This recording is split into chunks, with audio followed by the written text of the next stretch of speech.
नमस्कार, स्वागत है आपका हमारी खास पेशकश में। मैं हूं जमशेद और इस वक्त की बड़ी खबर मिल रही है धार से, जहां पर अभी तक पूजा अर्चना शुरू नहीं हुई है। पूजा का बहिष्कार कर दिया है धार समिति ने। आप बता दें, प्रशासन की सख्ती के खिलाफ ये प्रदर्शन किया गया है। लगातार सुबह जब भोज उत्सव समिति के कार्यकर्ता वहां पर पहुंचे, उन्होंने कहा कि जिस तरीके से चेकिंग की जा रही है, जिस तरीके से दर्शनार्थी वहां पहुंच रहे हैं, उनको पहुंचने में मुश्किल हो रही है। ऐसे माहौल में पूजा नहीं की जा सकती, जिसके बाद वहां पर जो है वो बहिष्कार कर दिया है और अभी तक पूजा शुरू नहीं हुई है। इससे पहले नरेंद्रानंद को भी नजरबंद कर दिया गया था और वहां पर धार उत्सव समिति ने, भोज उत्सव समिति ने इस बात का बहिष्कार कर दिया है कि अभी पूजा नहीं की जा सकती। हालांकि उस जब 10 बजे जो जुलूस निकाला जाना है, जो शोभा यात्रा निकाली जानी है, वो अपने तय समय पर निकलेगा और भोजशाला पहुंचेगा। लेकिन इस वक्त की बड़ी खबर है, जो सूर्योदय से पूजा शुरू होनी थी, वो अब तक पूजा शुरू नहीं हुई है, क्योंकि भोज उत्सव समिति ने इस बात को लेकर बहिष्कार कर दिया है कि जिस तरीके की प्रशासन सख्ती वहां पर दिखा रहा है, उसको लेकर बहिष्कार किया जाता है।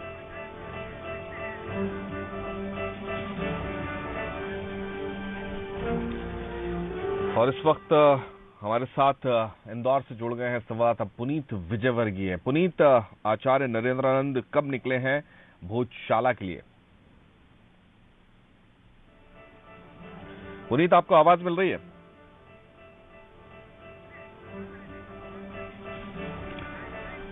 लगता है हमारी आवाज जो है वो पुनीत तक नहीं पहुंच पा रही है। लेकिन आचार्य नरेंद्रानंद, जो कि इलाहाबाद से वहां पर पहुंचे थे संतों का प्रतिनिधित्व करने के लिए, कल शाम को हालांकि उनको रवाना होना था भोजशाला के लिए। कल शाम को उनको रवाना होना था भोजशाला के लिए, लेकिन अभी तक जानकारी नहीं मिल पाई है कि क्या वो नजरबंद है या वो भोजशाला के लिए रवाना हो चुके हैं।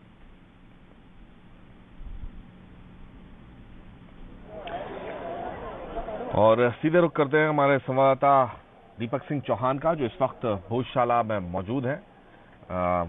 दीपक, इस वक्त क्या स्थिति बताई जा रही है? जैसा कि ये कहा जा रहा था कि सूर्योदय से वहां पर पूजा अर्चना शुरू होनी है, और जैसे हमारी चर्चा हुई थी, आपने बताया था कि भोज उत्सव समिति ने बहिष्कार कर दिया है। क्या प्रशासनिक नुमाइंदों ने बात करने की कोशिश की है?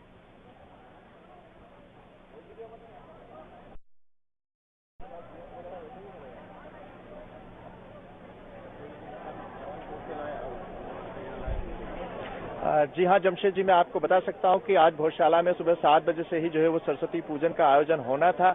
रात भर से जो है वो हिंदू संगठन के लोगों ने भोजशाला में फूल मालाओं से श्रृंगार किया था और सुबह 6 बजे से जो है वो वापस वो पुनः श्रृंगार के लिए लग गए थे गर्भगृह के। पर 7 बजे जब हर साल बसंत पंचमी पर पूजा शुरू होती है, उस समय वहां पे काफी संख्या में भोजशाला में पूरे सैनिकों से पार्टी थी, सारे रैपिड एक्शन फोर्स और ASF के और तमाम सारी सुरक्षा व्यवस्था से जो है वो भोजशाला को पूरा भर दिया गया था। उसको लेकर उन्होंने घोर ऑब्जेक्शन किया कि जो है वो यहाँ पे पूजा और एक उत्सव संपन्न होना है, तो उसमें इतनी सारी सुरक्षा की कोई जरूरत नहीं है। लोग श्रद्धा पूर्वक आएंगे, शांति से पूजा पाठ करेंगे। तो उन्होंने जो है वो सुरक्षा व्यवस्था को वहां से हटाने की बात की। प्रशासन ने इस बात को नहीं माना। उनका कहना था कि जो है वो ये सारे लोगों को एक एक करके चेकिंग की जा रही है, बहुत कड़ी सुरक्षा, जैसे किसी एयरपोर्ट पे की जाती सुरक्षा, उस तरह की सुरक्षा व्यवस्था से जो है वो होकर गुजरना पड़ रहा था। हिंदू संगठनों ने इस बात को लेकर घोर विरोध किया। उन्होंने 7 बजे ही जो है वो गेट के बाहर आकर आक्रोशित मुद्रा में जो है वो आज सरस्वती जन्मोत्सव का भोजशाला के भीतर बहिष्कार कर दिया। अभी 9 बज चुके हैं, सुबह से लेकर अभी तक 2 घंटे का समय व्यतीत हो चुका है। हर बार की अगर बात करें, पारंपरिक भोजशाला उत्सव की बात करें, तो इस दौरान काफी श्रद्धालुओं की भीड़ रहती है। भीतर का माहौल एक धर्ममय हो जाता है, यज्ञ शुरू हो जाता है, हवन पूजन शुरू हो जाता है, पर बिल्कुल अभी यज्ञ की आहुति शुरू नहीं हुई है। गर्भगृह में जो मूर्ति के सामने जिस तरह से फूलों से रंगोली वगैरह बनाई जाती है, वो बिल्कुल सामान फूल वगैरह सब वैसे ही रखे हुए हैं। भोज उत्सव समिति के जो अध्यक्ष है, हिंदू जागरण मंच के जो नेता है, उन लोगों ने जो है अपने बहिष्कार को जारी रखा। उसके बाद कहीं ना कहीं प्रशासन इस बात को लेकर जागा। IG अनुराधा शंकर, कमिश्नर प्रभात पराशर दोनों भोजशाला पहुंचे। हमने उनसे बात करनी चाहिए कि आपने जो है वो इस तरह की सुरक्षा व्यवस्था कर दी, जिसके खिलाफ में हिंदू संगठनों ने सरस्वती जन्मोत्सव का विरोध किया। उन्होंने कहा कि सुरक्षा केवल लोगों के लिए है और किसी ने बहिष्कार नहीं किया, लोग आ रहे हैं। जबकि भीतर का माहौल ऐसा था कि एक भी दर्शनार्थी नहीं था। पूरी भोजशाला में जो है वो पुलिस फोर्स तैनात थी चारों तरफ, चाहे नीचे हो, ऊपर हो, गर्भगृह हो, साइड में हो, सब तरफ जो है वो केवल पुलिस ही पुलिस दिखाई दे रही थी। वहां ना कोई पूजा पाठ थी, ना कोई श्रद्धालु थे। इस बात को लेकर प्रशासन काफी चिंतित था कि जिस तरह से बहिष्कार किया इन्होंने। तो एक बात और बता दूं कि उन्होंने भोजशाला के भीतर पूजा पाठ का जो है बहिष्कार किया था। उनका कहना है कि हमारी जो शोभा यात्रा निकलती बसंत पंचमी के दिन लालबाग से लेकर भोजशाला तक, वो पूजा अर्चना, वो शोभा यात्रा जरूर निकलेगी, पर हम जब तक भीतर से पुलिस फोर्स नहीं हटाया जाता तब तक ये लोग भोजशाला में पूजा अर्चना के लिए नहीं जाएंगे। इसी दरमियान जो है वो भोपाल से बार बार जानकारी ली जा रही थी। मुख्यमंत्री शिवराज सिंह चौहान खुद जो है वो कलेक्टर से बार बार फोन करके स्थिति का जायजा ले रहे थे और उन्होंने उनको कलेक्टर को निर्देश दिया कि आप हिंदू संगठन के नेताओं से बातचीत करिए और कुछ जो समझाइश निकल सके उसको लेके आप जो है पूजा अर्चना शुरू कराइए, उत्सव शुरू कराइए। इस बात को लेकर कलेक्टर ने अशोक जैन और हिंदू संगठन के जो गोपाल शर्मा और तमाम नेताओं से बातचीत की। वो बातचीत के लिए भीतर भोजशाला गए, पर अभी थोड़ी देर पहले जिस तरह से अशोक जैन और उनके सारे समर्थक और जो पूजा के लिए लोग जिस कतार से जा रहे थे बैरिकेटिंग से होते हुए, वो वापस जो है मेन गेट से बाहर की तरफ नारेबाजी करते हुए ज्योति मंदिर की तरफ गए। तो ये माना जाए कि प्रशासन और जो हिंदू संगठनों की बातचीत है वो सफल नहीं हो पाई। प्रशासन इस बात के लिए राजी नहीं हुआ कि वहां से कोई सुरक्षा व्यवस्था में कमी की जाए। तो ये बात को लेकर अड़े और उनका अभी भी बहिष्कार जारी है। जमशेद जी। बिल्कुल दीपक, जिस तरीके से आपने बताया वहां पर अभी कोई विकल्प नहीं निकल पाया है, कोई बीच का हल नहीं निकल पाया है और अभी भी जो है गतिरोध लगातार जारी है। वहां पर जो श्रद्धालु पहुंच रहे हैं, क्या वो भी जा रहे हैं एक एक करके अंदर पूजा अर्चना करने के लिए, या फिर अभी सिर्फ वहां पर इकट्ठा हो रहे हैं और उसके बाद जब फैसला होगा उसके बाद ही पूजा अर्चना शुरू होगी?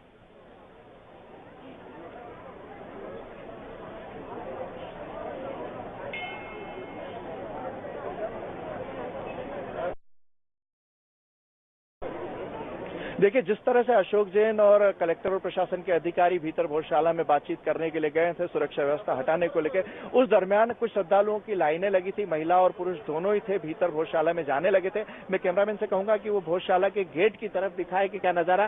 तो ये देख सकते हैं कि कुछ महिलाएं और कुछ पुरुष का जो है वो अभी दर्शन करने के लिए भीतर जा रहे हैं, पर अभी ये बात सामने नहीं आई कि भोज उत्सव समिति ने जो है वो पूजा करने का निर्णय लिया है या नहीं लिया। अभी प्रशासन ने दोनों के बीच जो है वो गतिरोध और जो विरोध है वो बरकरार है। जमशेद जी। चलिए, बिल्कुल आप के साथ हम दोबारा लौटेंगे। दीपक, फिलहाल इस जानकारी के लिए बहुत शुक्रिया। दीपक सिंह चौहान हमारे संवाददाता बता रहे हैं गतिरोध अभी भी बरकरार है। सुबह सूर्योदय से सुबह 7 बजे के बाद से ये पूजा अर्चना और हवन होना था वो अब नहीं हो रहा है, क्योंकि भोज उत्सव समिति के पदाधिकारियों ने फैसला किया था कि प्रशासन की सख्ती को देखते हुए पूजा का बहिष्कार किया जाएगा। उसके बाद वहां पर पूजा नहीं शुरू हुई है। हालांकि कुछ दर्शनार्थी वहां जरूर इकट्ठा हुए थे।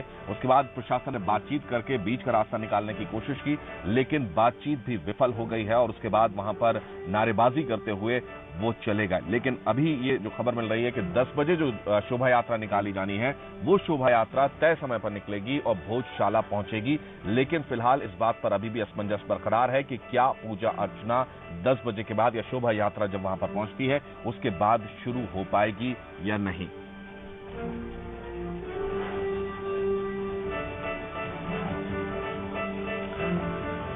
और जिस तरीके से और इस वक्त हमारे साथ ज्यादा बातचीत करने के लिए आचार्य नरेंद्रानंद जी फोन लाइन पर जुड़ गए हैं। नरेंद्रानंद जी, बहुत स्वागत है आपका। क्या माना जाए, जिस तरीके से प्रशासन ने नजरबंद कर दिया था, अभी आपकी रिहाई हो पाई है, क्या अब भोजशाला आप जाने की तैयारी कर रहे हैं? हम भोजशाला के लिए निकल चुके हैं, लगभग 20 किलोमीटर आगे पहुंचे। जी 33 किलोमीटर आगे निकल चुके हैं और पहुंच रहे हैं अब जैसे फिर आगे ईश्वर की इच्छा। जी नरेंद्रानंद जी, प्रशासन ने नजरबंद कर दिया था क्योंकि कल जो तय आपका कार्यक्रम था उसके मुताबिक कल शाम को आपको पहुंचना था भोजशाला। क्या हुआ था आखिर? पहुंचना था लेकिन अब बाधा खड़ी हो गई। जी जी अभी भी रोका जा रहा था जी कि आप बड़वानी चलिए तो ओंकारेश्वर चलिए जी, लेकिन हम कहे तो हम फिर वहां से निकले जी और बाहर रोड में आसन लगा के बैठे। जी हम कहे या तो हमको जेल ले चलो नहीं धार ले चलो। जी तो फिर ये हुआ कि चलिए धार चलते हैं। अब धार के लिए रास्ते में ही चल रहे हैं। जी रजवाड़ा चौक यहाँ कोई जगह है ये? जी कौन जगह है? हाँ कौन जगह है? बेसमा पहुँचे हैं। जी बिल्कुल। आचार्य जी, अब आप जो है संतों का प्रतिनिधित्व करने के लिए इलाहाबाद से यहाँ पर खासतौर पर पहुंचे हैं, वहां पर जाकर क्या कार्यक्रम अभी तय किया गया है? अब अभी तो हमारा पूजन का ही है भोजशाला में जी। अब इसके बाद यहाँ की परिस्थितियाँ क्या है, इसके बाद फिर जाने पर कल उस पर सायंकाल 9 बजे की मीटिंग आहूत किया गया है अखाड़ा परिषद जी, जिसमें हमारे सन्यासियों के साथ वो रहेंगे और कई संगठन से रहेंगे और प्रयाग में भी उसका निर्णय लिया जाए क्या किया जाए अब आज की परिस्थिति के बाद। जी बिल्कुल, यानी रात 9 बजे जो है वो एक मीटिंग होगी जिसमें कई सब मानिए जो कल 9 बजे है और आज तो यहाँ जा रहे हैं, अब जैसी परिस्थिति होगी उसका निर्णय वहाँ पहुँचने पर ही। जी, बहुत शुक्रिया आपका हमसे बातचीत करने के लिए नरेंद्रानंद जी। आचार्य नरेंद्रानंद जी जो कि निकल चुके हैं इंदौर से धार के लिए। उनका कहना है कि वो कई उनको प्रलोभन दिए गए, उनको बातचीत करके ये दूसरी जगह ले जाने की बात की गई। कहा गया कि ओंकारेश्वर चले जाइए या बड़वानी चले जाइए, लेकिन उसके बाद वो धरने पर बैठ गए और उन्होंने कहा कि उन्हें या तो जेल ले जाया जाए या फिर धार ले जाया जाए। आखिरकार वो धार के लिए रवाना हुए हैं और आधे रास्ते पहुंच चुके हैं धार के लिए और अब वो सीधे वहां पर भोजशाला पहुंचेंगे और उसके बाद वहां जो कार्यक्रम रहता है या जो भी परिस्थितियां निर्मित होती हैं उसके मुताबिक ये फैसला लिया जाएगा। इसके अलावा उन्होंने ये भी कहा कि 9 बजे जो है वो एक मीटिंग होगी, एक जिसमें कि साधु संत समाज जो है वो इस बात पर फैसला लेगा, आगे की परिस्थितियों को लेकर फैसला लिया जाएगा कि किस तरीके की जो कंडीशंस अगर होती हैं तो उस पर क्या फैसला लिया जाना चाहिए। ये मीटिंग होगी, ये इलाहाबाद में होगी। हालांकि अब वो भोजशाला के लिए निकल चुके हैं और कुछ ही देर बाद जो है वो भोजशाला पहुंच जाएंगे।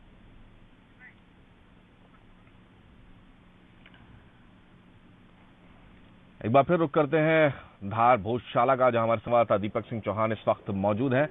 दीपक, जिस तरीके से अभी आचार्य नरेंद्रानंद को नजरबंद कर दिया गया था, उनको प्रलोभन दिए गए थे कि कहीं और दूसरी जगह भी वो जा सकते हैं, वो भी अब भोजशाला के लिए रवाना हो चुके हैं। आधी दूरी वो तय कर चुके हैं। अभी हमारी उनसे कुछ देर पहले बात हुई थी।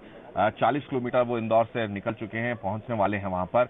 हालांकि उन्होंने भी कोई कार्यक्रम नहीं बताया है। उनका कहना है कि जैसी भी परिस्थिति निर्मित होगी उसके मुताबिक फैसला लिया जाएगा। वहां पहुंचने के बाद क्या परिस्थितियां निर्मित हो सकती हैं और कितना प्रभाव डालेगा आचार्य नरेंद्रानंद का वहां पहुंचना।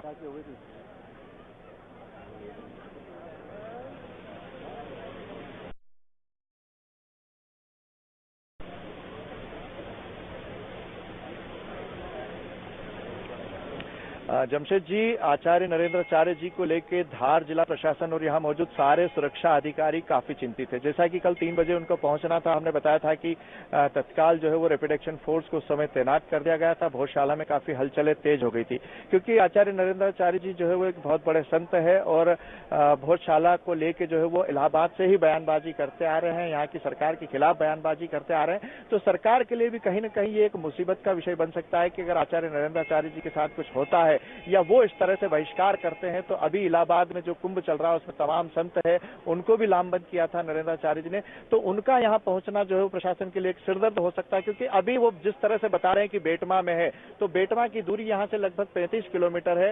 इस दरमियान अगर वो आते हैं तो यहाँ करीब 1-8 घंटा उनको पहुंचने में लगेगा और भोजशाला को जो है वो 12 बजे खाली कराना, जिस तरह से प्रशासन बार बार कह रहा है, हाईकोर्ट ने निर्देश दिए हैं कि दोनों समुदायों की आस्था को जो है वो वहां पे बरकरार रखा जाए, पूजा भी हो और नमाज भी हो। तो एएसआई के रूल के मुताबिक जो है वो 12 बजे भोजशाला दर्शनार्थियों से खाली कराना। ऐसे में अगर नरेंद्राचार्य जी यहाँ पे पहुंचे हैं नरेंद्र जी, तो कहीं ना कहीं मुश्किल खड़ी हो सकती है क्योंकि उन्हें बाहर निकालना भोजशाला से जो है वो मुश्किल होगा और वो भी नहीं चाहेंगे कि जो है वो भोजशाला से बाहर निकले क्योंकि उनका जो है वो इलाहाबाद से ये घोषणा चल रही है कि वहाँ हिंदू दर्शनार्थी पूरे दिन भर पूजा करेंगे, दिन भर हवन पूजन करेंगे और वो खुद अगर आके भोजशाला में डेरा डाल देंगे तो प्रशासन के लिए बहुत बड़ी मुसीबत हो जाएगी। अभी हम देख सकते हैं कि अभी किसी तरह का माहौल नहीं है, अभी दर्शन का माहौल है, फिर भी जो है वो भोजशाला के भीतर इतना फोर्स तैनात है तो आचार्य नरेंद्राचार्य जी के आने के बाद शायद मुश्किलें बढ़ सकती है और इसी को लेकर प्रशासन जो है वो बहुत चिंतित है। तो ही प्रशासन उनको इस बात के लिए तैयार कर रहा था कि आप ओंकारेश्वर चलिए, बड़वानी चलिए, कहीं और भी चलिए, पर उनने जो रुख किया है तो अब उनके इरादे क्या है वो ही खुलासा कर सकते हैं कि नरेंद्राचार्य जी यहाँ आके जो है वो क्या रुख अख्तियार करते हैं। पर कुल मिला के उनका यहाँ आना प्रशासन के लिए एक बहुत बड़ी चिंता साबित हो रहा है। जमशेद जी, बहुत शुक्रिया आपका दीपक। आपसे ताजा अपडेट लेते रहेंगे। दीपक सिंह चौहान हमारे संवाददाता बता रहे हैं कि